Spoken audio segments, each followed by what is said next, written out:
American dream is dead.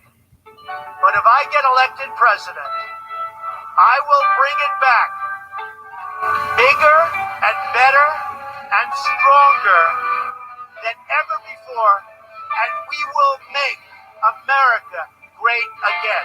Thank you. Thank you very much. 2016, year of the snake.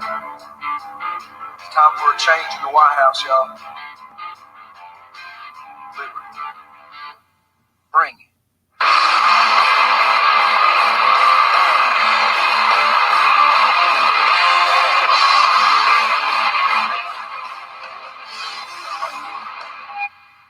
If you want the real deal, then you gotta get a real leader. Want a real leader, then we need a real man.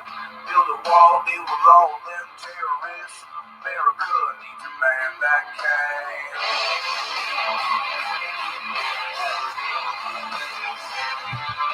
If you wanna feel safe in your own backyard, Welcome, everybody. Click the share button. Let folks know we're live. Defeat censorship. Fight Zuckerberg. Hello, Christina. How are you?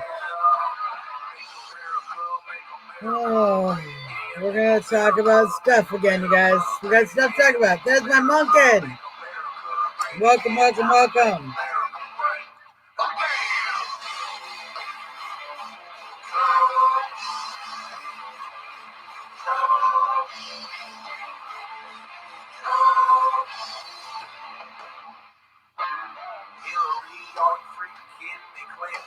Socialist Sanders, that freaking Flanders, Army Rangers and the Navy SEALs, all stand strong with the art of the deal.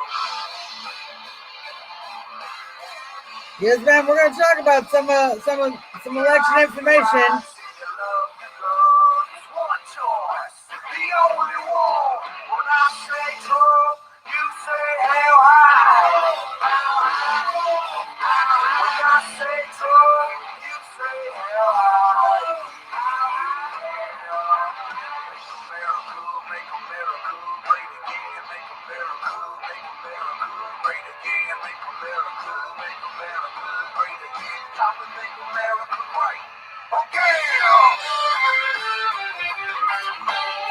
Just letting folks know we are live. Just clicking the share button. Hello, Carol. How are you?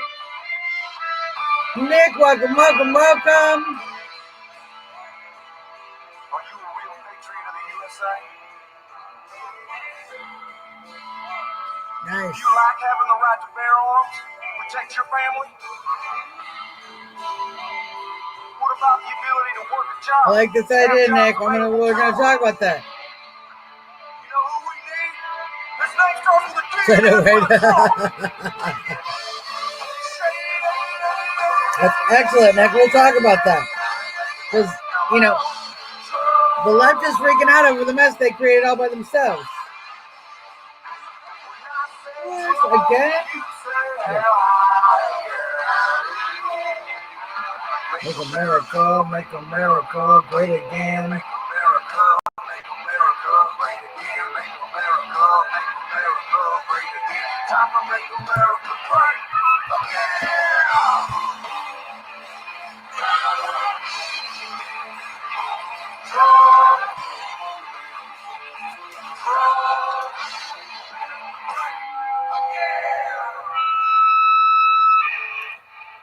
Hello, everyone. Welcome to the show. You are watching the one and only Trump Talk US live in DC with Suzzanne Monk. I am Suzzanne Monk. We're 8 minutes away from our nation's beautiful capital. We are 15 minutes away from the president's White House. That president would be Donald J. Trump. Donald J. Trump. We have Chris McDonald, the Monkin, representing Trump Talk US in the room. He's sharing links.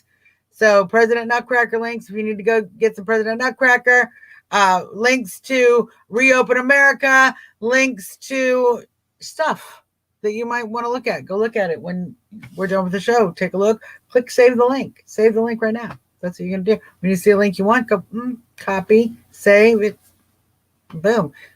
But stay here, until the show's over.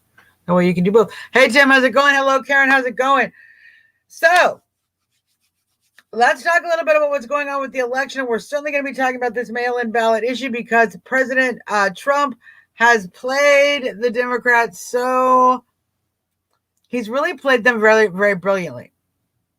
And I'm kind of impressed, actually, with the president, with the news these last few days. If you look at the mainstream media, the only thing they're talking about in regards to mail-in ballots is the freaking out that the president has somehow rigged. Oh, it's so brilliant. The leftist media, the mainstream media is now saying, the fake news is now saying that the president is rigging the election because he replaced the postmaster general with someone who's actually trying to increase efficiency and make the post office function efficiently and actually get things done. Hello, Lenny. How are you? So, excuse me. So now that obviously needs to be done. The post office was bleeding money, especially through the pandemic. The pandemic, as we all know, the post office was not bringing in a lot of revenue, and they spend too much. They have huge pension backlog overload that is a huge drain on their budget, costs a huge amount of money every year, annually. So something's got to give at the post office. So you know it, I know it, everybody and their mother knows it. Something has to give. Hey, Brittany, how's it going? Lenny, I said hi to Lenny. Something's got to give at the post office. It's been coming. It's been a long time coming. The post office and its financial reckoning. And so the president, of course, puts a new man in place. They start trying to operate more efficiently, leaving on time, leaving on schedule. Listen, you got to see this article I read was so hilarious. The postal workers were complaining, well, we have to leave like on time now. So, but that means we're not picking up mail. It means like mail is getting left behind. Okay. So what you're telling me, postal workers, is that you are doing your job. Hey, Becky, how's it going? You are doing your job so badly that you are not getting the mail on the truck, and you're walking past. At first I was like, they're like, oh, well, we can't wait. They're trying to rush us out at a certain time. So if we could just wait like 10 or 15 minutes, then we'd be able to put the rest of the mail on the truck. And I'm like, well, maybe, hey, Kevin, how's it going? Hey, Loretta, how's it going? I'm like, well, maybe they mean like the mail isn't getting there. It's like a bus thing. Like the bus arrives and then the mail gets off the bus, and then you can't leave at 7:30 if the bus gets there at 7:35, right? Maybe it's like that. No. The article, they think people don't read and have reading comprehension. The article literally explains, oh no, we it's so bad because we're walking past piles of mail because we have to get on the truck and do the delivery on time. We have to leave on time. So, postal workers, you're complaining because your boss now suggests that you actually leave on time, and you've noticed you can't even do your job on time in order to do it. Hey, Marianne, how's it going? And you want us to trust you with the election. Well, obviously that's ridiculous. The president has said it's ridiculous repeatedly. He's made repeated examples, and Nick, don't worry, I'm going to bring your comments up. We're going to talk about that because I think this is a great idea and a great solution. The president has been talking about this postal issue because now the left is convinced that the president is trying to hack the election through mail-in voting. Now, here's what's, hilarious. And I know. We both know.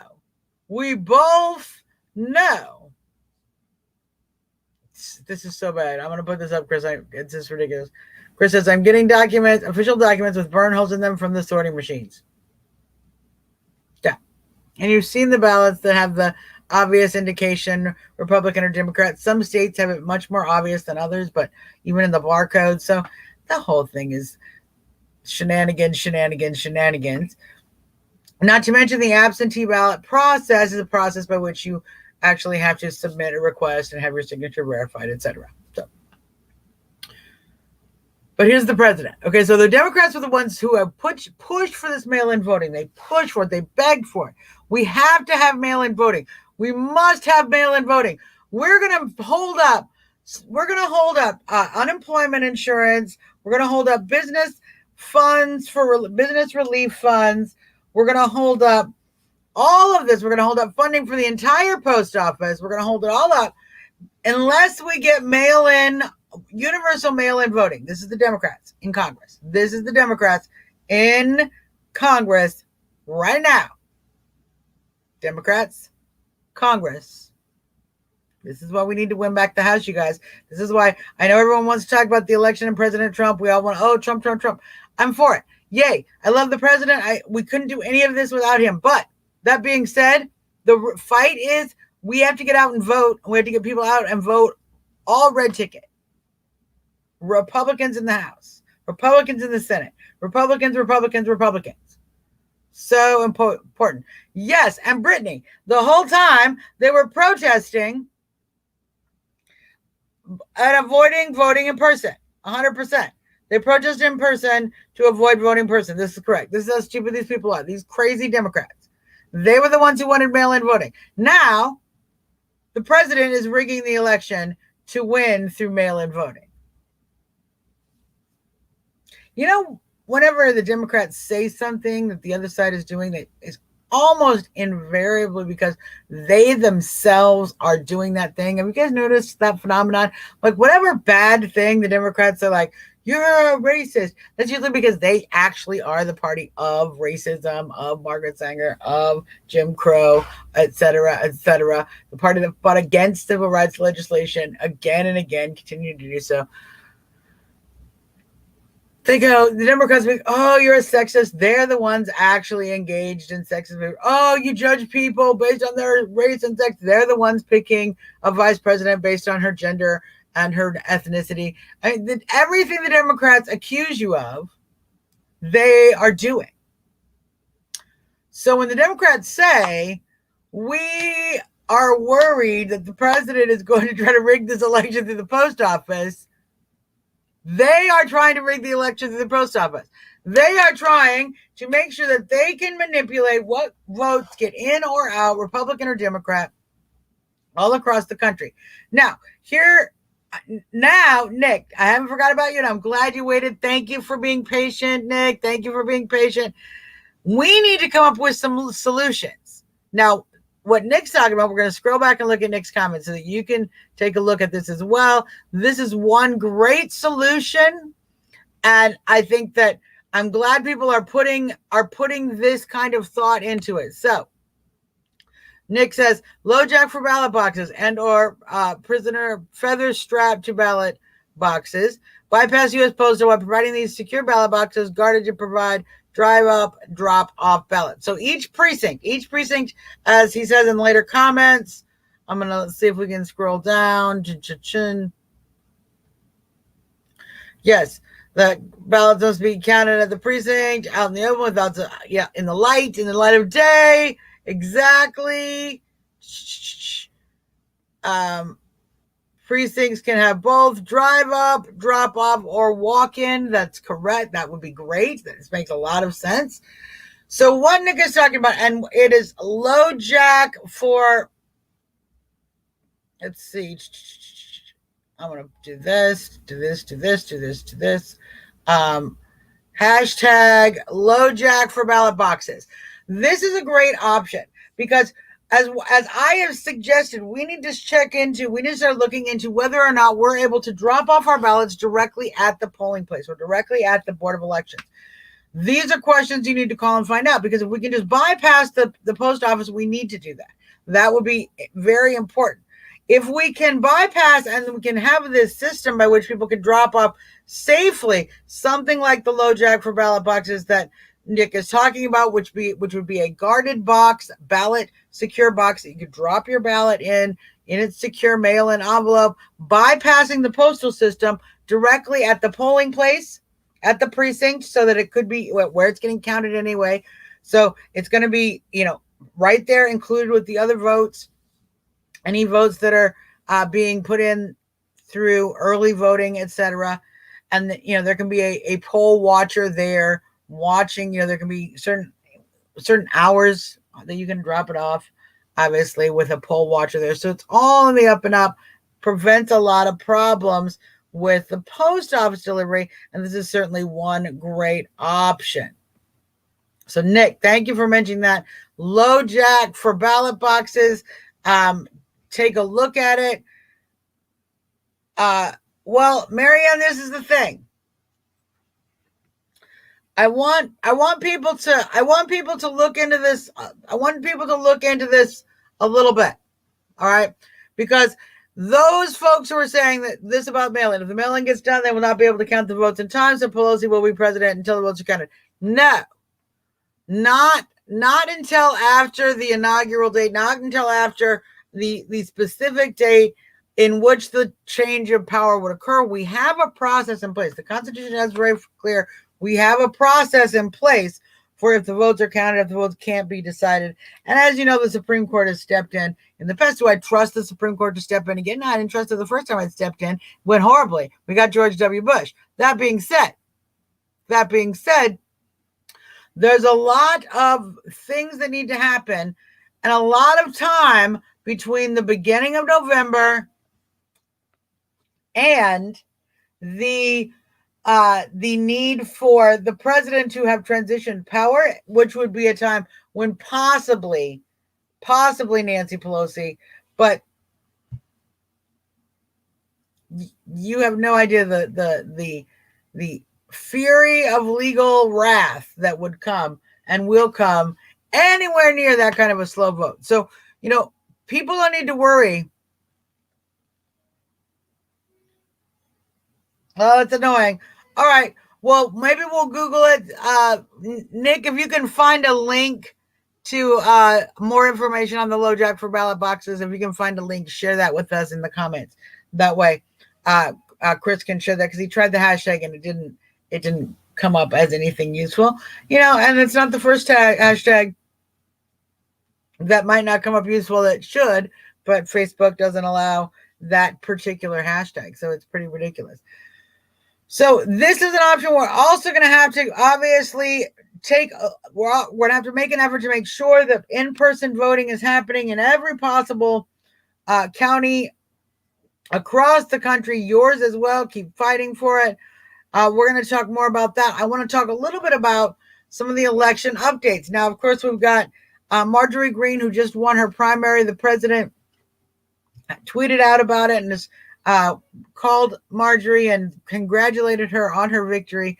It was great to see that Marjorie actually pulled this off. I was so proud of her. I knew she was going to, but to see it accomplished and to see the president praise her so highly was certainly amazing, and I'm so very rewarding for her and well deserved.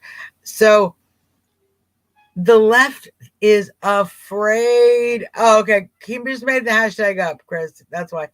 The left is afraid of Marjorie.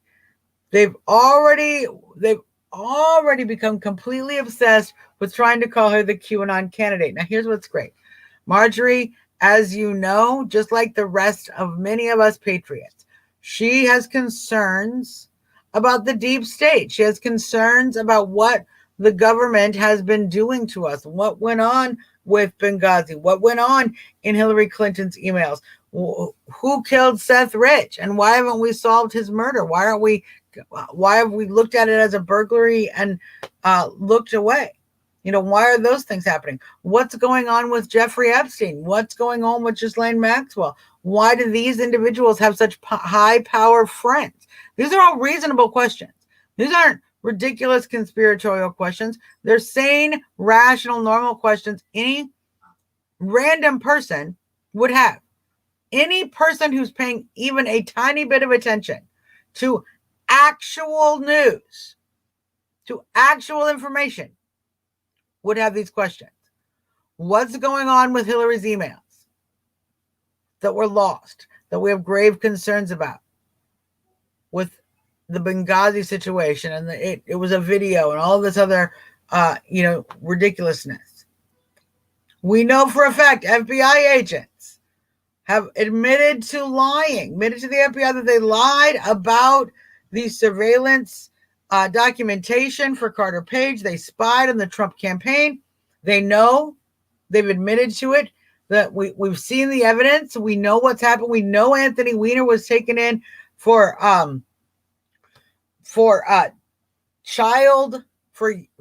sexually approaching a young girl online. We know his laptop was taken into custody and had very inappropriate things on it. We know these things. We know Seth Rich is dead. We know, I mean, these are reasonable questions. So we continue to ask those questions. Q asks those questions.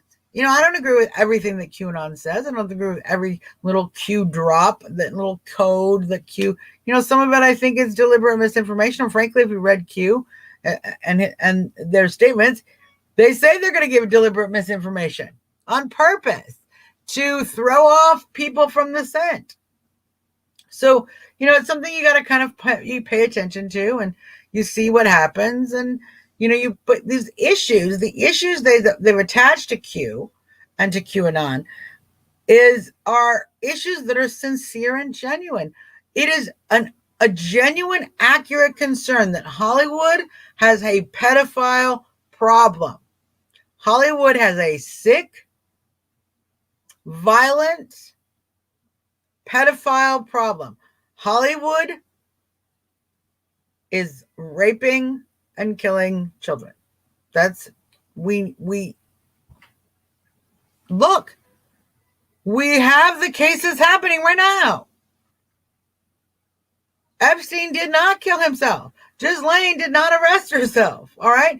We know about the pedophile rings. So these aren't conspiracy theories. They're factual things that the media is desperately trying to avoid talking about. Now, here's the funny thing. Marjorie isn't talking about it. Marjorie isn't all like, oh, Q, Q, Q. I'm not all, oh, Q, Q, Q. I'm like, oh, elite pedophile rings are bad. You know, that's bad. Oh, that's an interesting thing that the Q drop said. It goes along the lines with what we're concerned about. So, you know, that's, you know, interesting. But we're not out there banging the gong, sneaking every time we see number 17, we're freaking out. You know, we're not doing that.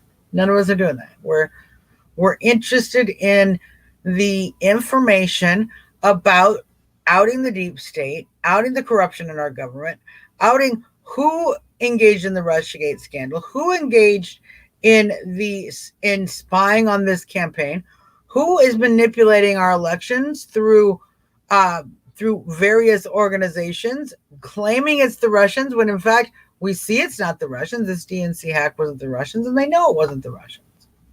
So who? Good, valid, important questions. Now, so Marjorie, she goes on Fox, she talks about it. She's like, well, you know, I'm not a big proponent of it. I don't know why everyone's freaking out. I agree. She agrees. We all agree. But the media keeps talking about it. Now the media has people going online and going, Q, what's this Q thing? And they're looking it up, and they're going down the rabbit hole. They're finding out about so many things that we know. So the media is spreading the message for us. I told Marjorie just the other day, I was messaging with her. I said, Marjorie, you're doing a great job. You are absolutely right in the way you are handling this crazy obsession. They even asked the president about it. Well, you said you support Marjorie Greene. You said she's a proven winner, but she's this QAnon candidate. And he's like, yeah, I do support her. She's great. She did a very good job in her primary. And then like, but Q, and Trump's like, next. Right. But let the media talk about it. Let the media talk about it. We're getting plenty of exposure online with all of the hashtags Save the Children, with all of the attention that we're seeing with the Ghislaine arrest, with Prince Andrew, with the Epstein arrest, with so many of the things that we're seeing coming out more and more. It's really coming to a head. And so patience.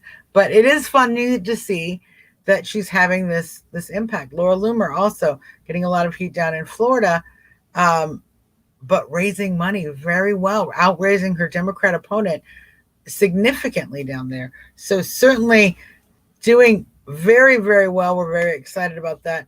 There's a lot of elections across the country, and it's really important that we start to get engaged and pay attention. So it's time to start checking in, making sure if you are able to be a precinct judge, if you are able to be a poll worker, volunteer for that, get involved, make sure you get your courses, whatever needs to happen. That's important stuff. Call out, reach out to your board of elections, see what you can do to get involved with the elections and to make sure the elections are done fairly.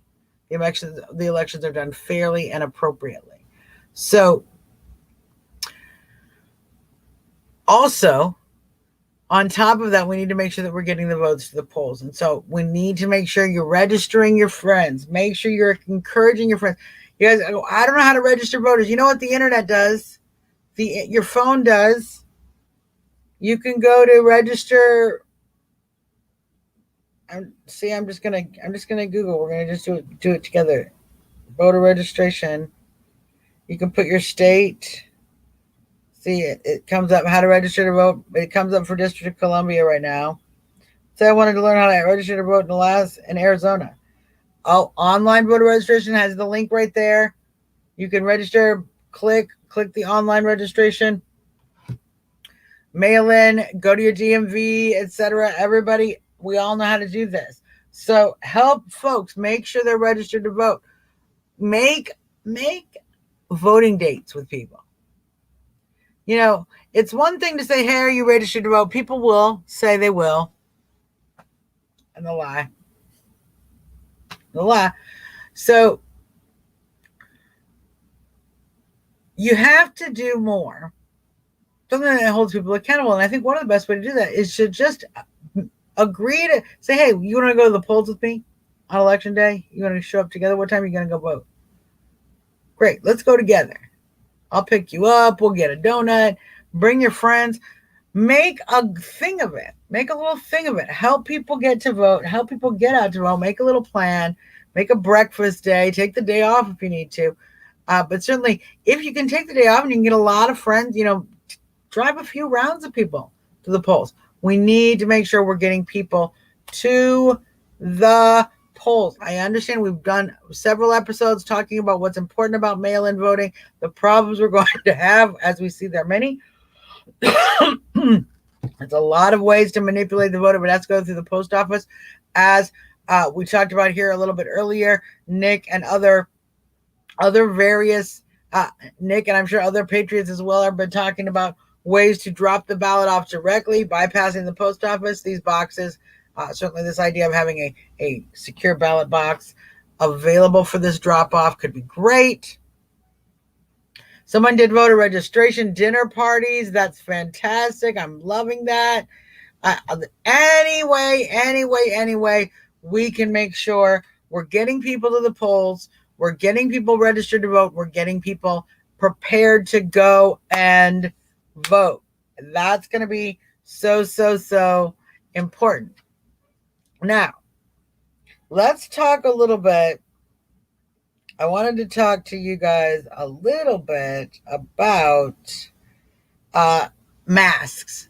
I've gathered some really interesting information.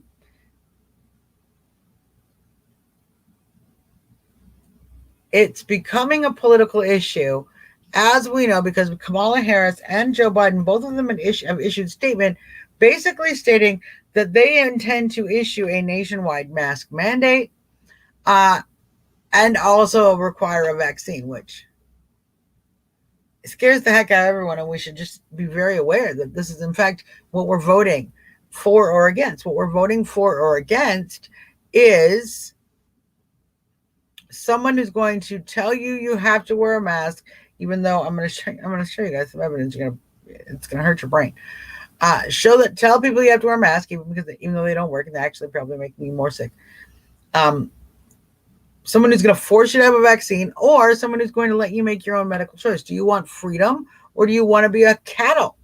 Do you want to literally be a herd animal that's forced to take medicine, that's forced to use a certain device, have a device strapped to them? It's ridiculous. So obviously the choices are pretty simple. It's not like a hard choice to make. Now, here's the interesting thing: as we've said from the beginning, we've been telling people, so many of my mask friends, we've been telling them, masks do not work. Your little cloth mask is doing nothing. The moisture is coming right through. The virus is coming right through. But tiny little virus, big holes in the fabric coming right through. The medical mask is not working. That's only, as we've said many times, that's only for surgical situations. N95, as we've said, that's filtering the air you breathe in. It's not filtering the air you breathe out, so it's not preventing you from spreading the virus to other people. I've talked many, many times that asymptomatic transmission is not even occurring. So unless you have symptoms, none of this really matters. You don't need to be wearing a mask. But here's the news. Here's the information that's going to burn your brain today, folks. It's going to burn your brain today. There are many, many, many studies. When I say many, many, you'll see. You'll see in a second.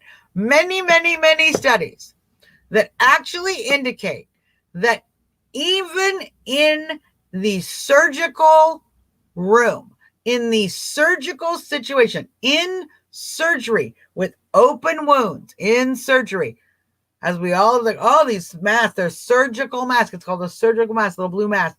Surgical mask. We're like, oh, well, that's when you're supposed to use them, right? Many studies show that using the mask is not giving you any greater or lower amount of infection. And in many cases, the doctors who wore masks had more infection rate than the people who didn't wear masks. Let's read this a minute. Let's just read some of this information because it's stunning to me. It's stunning to me. So this is written by a man, Arthur Furstenberg. He wrote a book called what was the book called? The Invisible Rainbow. It's talking about a study. Neil Orr published this study in 1981. In 1981, in the Annals of the Royal College of Surgeons of England, Dr. Orr was a surgeon in the Severall Surgical Unit for 6 months, from March through August 1980. The surgeons and staff in that unit decided to see what would happen if they did not wear masks during surgery. So they stopped wearing masks. They wore no masks for 6 months. And they compared the rate of surgical wound infections from March to August in 1980 with the rate of wound infections from March through August of the previous 4 years. So the same time every year, in case it's, seasonal, whatever. This 6 months are like, we're not going to wear masks. We're not wearing masks in the surgery room. We're going about our business. We're not going to wear masks. We'll see what happens. Okay? They discovered to their amazement that when nobody wore any masks during the surgeries, the rate in wound infections was less than half what it was when everyone wore masks. Yes, that's what I'm saying. In this study in 1980, Neil Orr's study published in the Royal College of Surgeons of England, the Annals of the Royal College of the Surgeons of England, published in 1981. This study showed that when the surgeons and the scrub nurses, everybody in the operating room, when they did not wear masks in the operating room, they had half of the rate of infection than when they did wear masks. You're like, well, Suzzanne, that's got to be an anomaly, right? That's got to be an anomalous study. It's going to be, other studies obviously have proven that wearing a mask during surgery prevents infection, right? That's why they do it. Okay. Let's read on, shall we? Let's read on. So, because the author was the same. I was so amazed that I scoured the medical literature, sure that this was a fluke and that newer studies must show the utility of masks in preventing the spread of the disease. He did not find that. He found a list of studies, and so I'll give you just some highlights. Ritter et al. In 1975 found that the wearing of a surgical face mask had no effect upon the overall operating room environmental contamination. Hilary and Wiley in 1980 applied human microspheres to the interior of surgical masks, albumin microspheres, in 20 operations. At the end of each operation, wound washings were examined under the microscope. Particle contamination of the wound was demonstrated in all experiments. So they put particles on the inside of the masks, okay, that could be traced.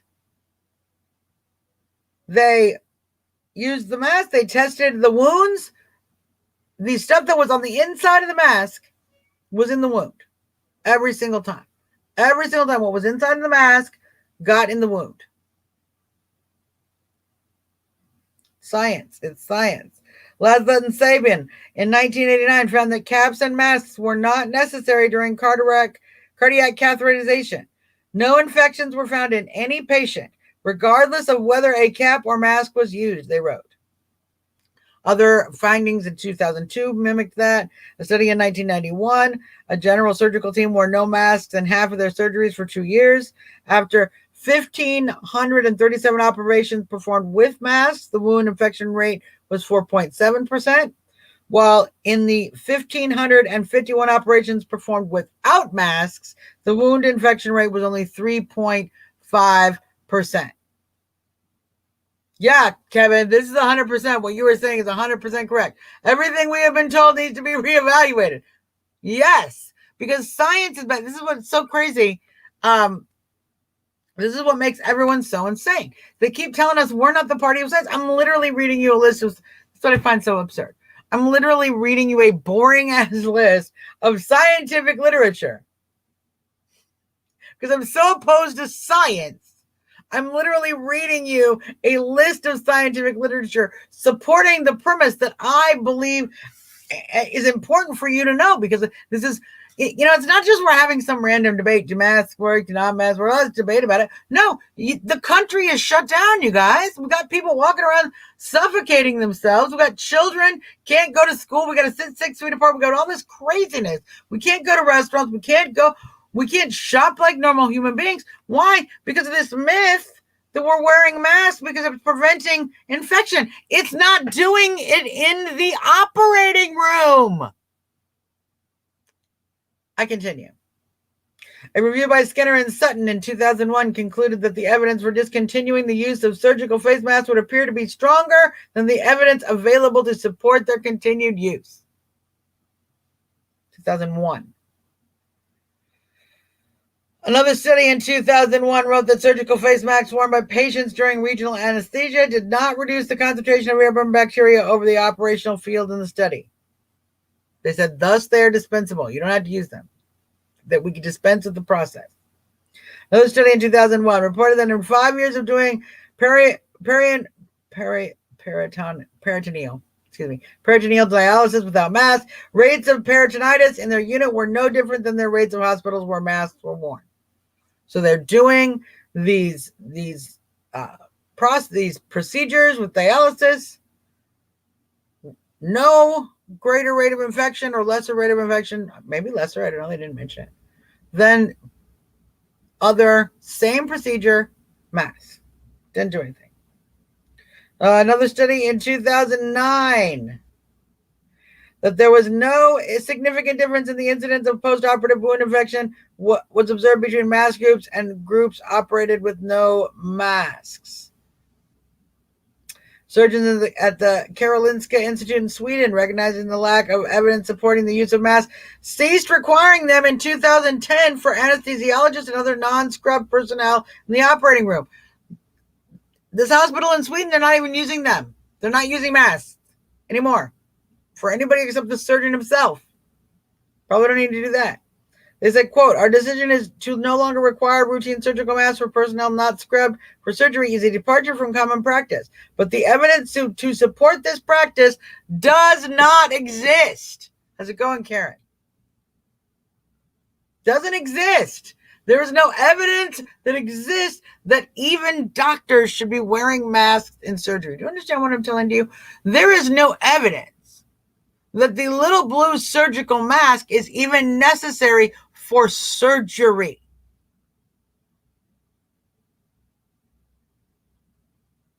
And this is in every possible environment. Tuberculosis, what's the there's the infection, various forms of infection, bacteria, MERS bacteria, all kinds of bad things in the hospital. We know the hospital has a great rate of infection. The super germs is a lot of places you can get sick in the hospital. That's why they work so hard to keep it clean. But as we know, there's a lot of problems, right? And we've known for quite some time.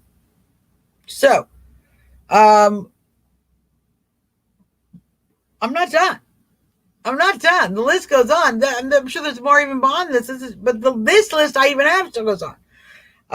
In 2010, a report on obstetric, gynecological, general, orthopedic, breast, and urological surgeries performed on 827 patients.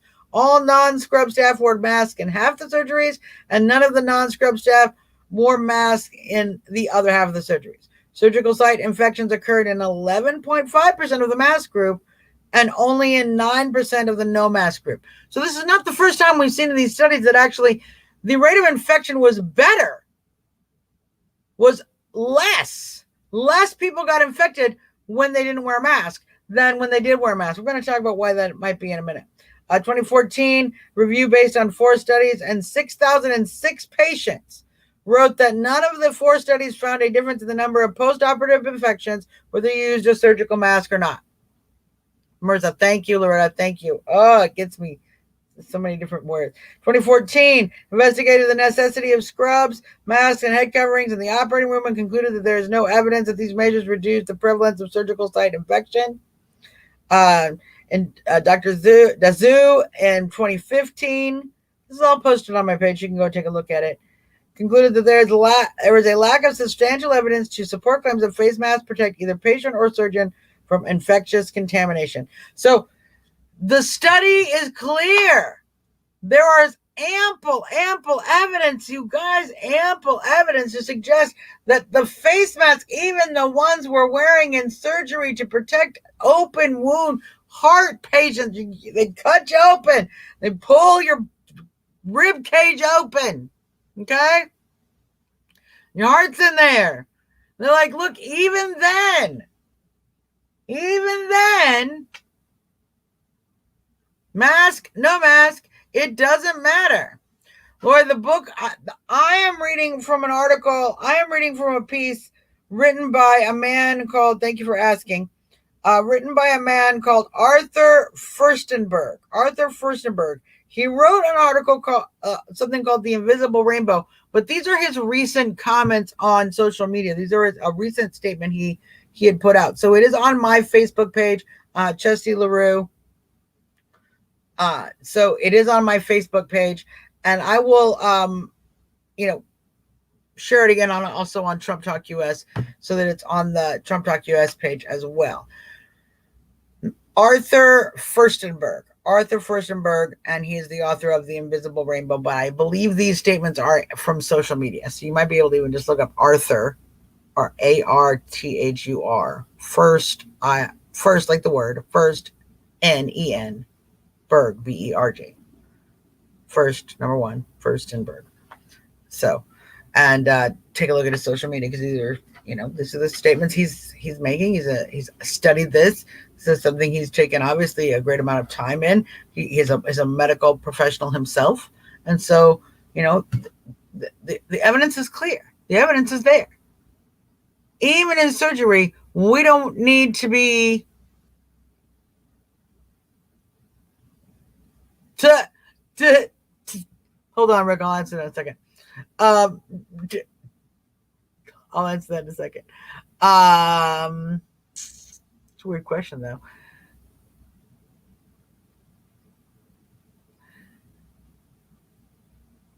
What's important is what we're getting from this is that even in this surgical situation, masks are not relevant. Masks are not stopping infection. Now, Some people have said, why is that? It seems insane. Obviously covering your mouth. This is why you should always don't just go with, oh, that sounds right. This is not how science works, everybody. And I hope we all have learned this through this pandemic quickly. This is not how science works. Okay.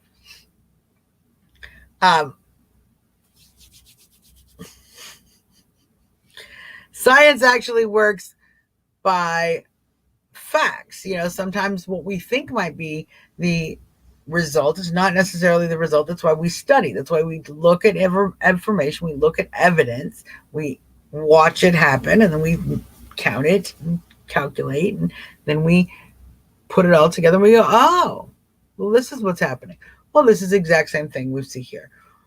We have this idea that stopping our breath, which as we know has potential droplets, has potential moisture coming out, it's blocking our breath, is somehow going to be an improvement over just breathing our breath. Somehow if we're filtering our breath, we think if we're filtering our breath, that's got to be safer than just breathing out. The reality of the situation, we're finding it's not. It's not safer to cover your mouth. It's not safer to cover your mouth than it is to breathe openly. Now, why is that? Why is that? Let's study the scientific possibilities of why this would be the case. When I am covering my mouth, okay, when I'm doing this, when I have something over my mouth like this, I am containing, even if I'm doing it badly with a piece of cloth, I'm containing some level of moisture into whatever this is, and creating a moist environment. That's very important. And in that moist environment, any bacteria, viruses, germs, etc., can stay active and contagious. Okay, germs, viruses are not contagious. Hey, Virginia, how's it going? When they dry out, drying out a germ, a virus, bacteria, prevents it from being contagious. So it's not in its little moist environments. It dries, it cannot penetrate, thus it can't infect you. It's got to have that moisture at some point. Well, when you put this little mask on your face, you are now creating a moist environment. You are creating a moist environment that some of the virus, we've all seen the little picture where it has the cloth and like there's big holes and the virus is flying through. Well, yes, a lot. But some, every little bit, it's going to go here and get in the cloth. And so it's going to build up. So now I'm keeping a warm environment where those viruses, those bacteria are warm and being kept. And they're building up over time as I'm breathing in and out. I'm getting air on both sides. As we know, we've talked about, we've seen studies. They take your toothbrush in your bathroom.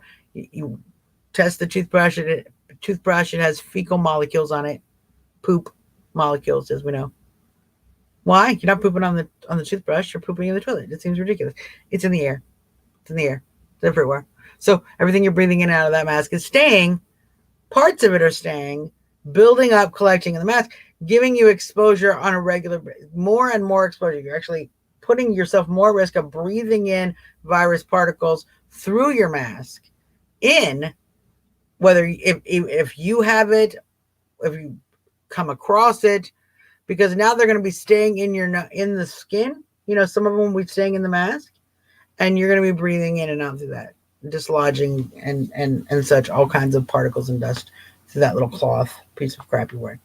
So the same thing happening when you're doing a surgical mask. You're actually keeping all of this germ, instead of sending those germs out into the air where they dry out quickly, where they spread out. I'm breathing, the air is going, it's circulating all of this room. We think, oh, well, that you're infecting the whole room. No, I'm spreading out the parts per million in the room. I'm spreading out the parts per million, putting more and more air around these molecules, these particles that are coming out of my mouth and or nose, just like we all do when we speak, and it's drying out.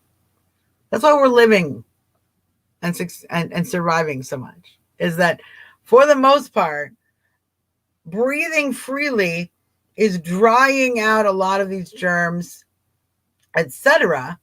Legionnaire is another disease that loves moisture, and this is why we know that it's an illness that can infect a system, an air conditioning system, a ventilation system. It can get in the vents.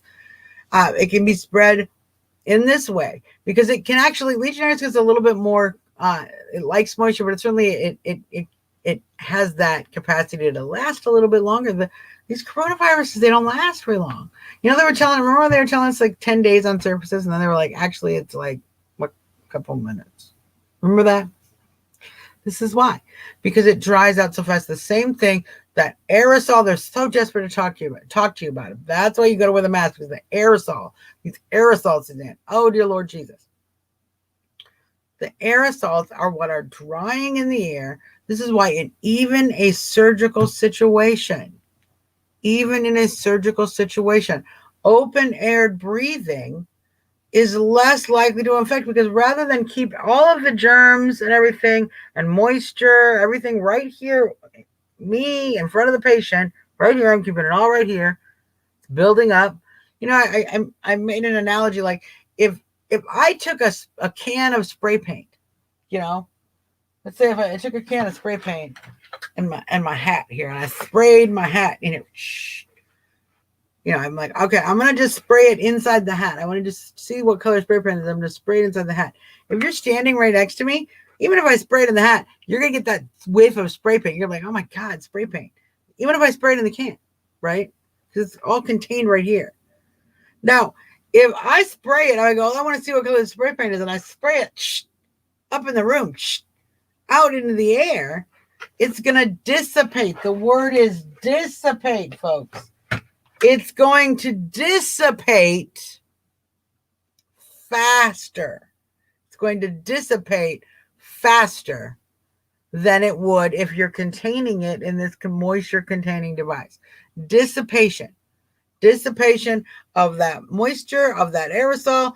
Dissipation thus causes dehydration. Dehydration causes the ability of bacteria and viruses to be transmitted to be reduced. Yeah, exactly what Chris is saying. Schools that have been closed for months that don't need to do all that and disinfecting, they're doing at a very high cost. Yeah. And to be fair, they could have done some sunlight. Okay. They could have done some sunlight, throw some UV light on that, bada bing, bada boom, wipe it down like normal. We still want to wipe surfaces. As at schools, we still want to keep the toys clean. It's nice to keep things from kids get germy, they touch everything. But the reality of the situation is what we do on a regular basis, the regular process we're already doing is more than enough, has been more than enough to prevent all of these situations, to prevent all of this spread. The reality we are seeing, the number of people who die each day is about 5% lower during the pandemic than it is in every other year. Of all causes. Do you understand what I'm saying? The number of people who die of every single cause. They fall out of a tree, they have a heart attack, they got old, they were born and they couldn't breathe, they had a birth defect, they got hit by a car, they got COVID, they got the flu, they got cancer, they got stabbed, they got whatever happened, got mauled by a tiger, they got drowned, whatever happened to them, whatever, all got shot, whatever it was, okay? All possible causes of death. 2020, we're on average 5% less. 5% less people are dying now with the COVID of all causes, including COVID, than were dying last year at this time. You're absolutely right. Lori says, a virus need a host in order to survive. We're keeping the virus around longer by wearing masks instead of just letting the virus run its course and die. Yes, run its course and die, and run its course and dry. This is what we're saying. Dry out. This is what makes me so crazy to leave the house sometimes, because there's mask idiots out there. And I try to explain to people that you literally are making yourself likely more sick. You are definitely, increasing. According to these studies, list of great studies and information, you are likely increasing your rate of infection by wearing your mask than by not wearing your mask. So I'm out here breathing, not getting an infection. All the moisture is dissipating out in the air. So any of my germs are just dying and dissipating because I'm out here breathing normal. I'm breathing them in. Everybody else is dissipating over them. I don't buy masks, so I'm like, oh yeah, you got your mask on. Okay, well, I'm not hanging out with you. I'm hanging out here with all my friends who don't have masks. Their breath is dissipating just like everybody else. Like it has been since the dawn of time, since it should be since the dawn of time and into time immemorial, because we're human. That's how human beings work. These crazies don't want you to see how human beings work. Well, you know what the president does? The president continues to do some great things. He spoke today in Minnesota. If you get a chance, take a listen to some of the speeches. I really was moved by some of the statements he made, talking to some of the folks who have lost their businesses, his willingness to use the federal government to help these individuals who were greatly affected by the rioting, by the domestic terrorism. I always try to say rioting, and what do you mean rioting? Because you're like, well, rioting, but it was an insurgency. It was a physical attack. It was a physical attack in our nation by radical leftist group, Black Lives Matter, a known clear Marxist group. They've stated that they have Marxist values, and they seek the destruction of the nuclear family, including the Black nuclear family. And they want to impose LGBTQ values, et cetera, et cetera. And look, I got no problem with people, and I got no problem with my gay friends. I got no problem with my trans friends. I have no problem. Many patriots, but as you know, as well as I do, the politics of the LGBTQ agenda are continually disproportionate to American values. They want the leftist LGBT. They continue now. They abandoned the B. First of all, they're not. I don't know why they even still say the B. Hey Jen, how's it going? I don't know why they still say B, because they're not supporting B at all. Not B at all. Not B. Oh well, I'll mention that in a second again. But now they're abandoning gay men, particularly the white gay men. Quickly again, it goes on and on like this. So Black Lives Matter, look into it. They're very focused on, feminism and LGBTQ values, which all I'm saying is your organization is not called Women LGBTQ Lives Matter. It's called Black Lives Matter. You'd think that your focus would be Black people. Now, yeah, I'm going to mention this before we go, but not necessarily Black people like Cardi B and Biden. Oh my gosh, you guys. I only got to watch a few minutes of this because then I had to come on live when we were putting away stuff, groceries and such. Oh my gosh. Literally speechless. I'm so happy Biden's going to continue to be running this race for right now. It's going to be so much fun. Everything's collapsing, and the Democrats are freaking out that he actually might make it to the convention. I don't even know that he might make it to the convention, but they are certainly pressing and hyping him as much as possible. Here's what's funny.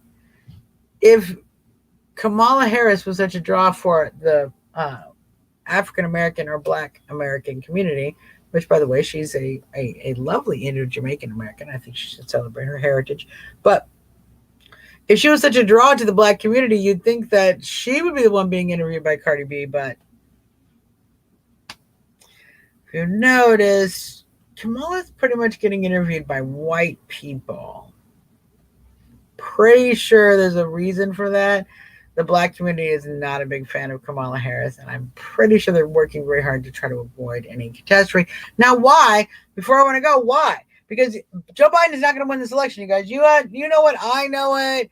Joe Biden knows it, and he doesn't know anything. But even Joe Biden knows he's not winning this election.